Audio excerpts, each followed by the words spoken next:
సభాయ నమః. ఓం గం గం గణపతయే నమః. జీవిత మాధుర్యము 4వ రోజు. మన మానవుడికి 4 శత్రువులు ఉంటారు. అహంకారము మానవుని అధపతనం గావిస్తుంది. ఫుట్బాల్లో గాలి ఉన్నంత వరకు దాన్ని అటువైపు ఇటువైపు కాళ్ళతో తంతూ ఉంటారు.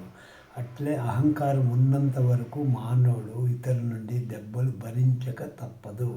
అట్లే క్రోధం ఉన్నంత వరకు మానవునికి దుఃఖం తప్పనిది కాదు.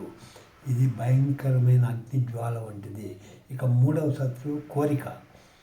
కోరిక వలన ఒక్క కోరిక తీర్తేనే మరుక్షణమే ఇంకొక 10 కోరికలు కాచుకో ఉంటాయి, అభివృద్ధి అవుతూ ఉంటాయి అన్నమాట. ఒక కోరిక అయినా ఇంకొక కోరికలను అదుపులో పెట్టుకున్నవాడే మానవుడికి సర్వ సంకల్పములు సిద్ధిస్తాయి, సమస్త సంపదలు చేకూరుతాయి.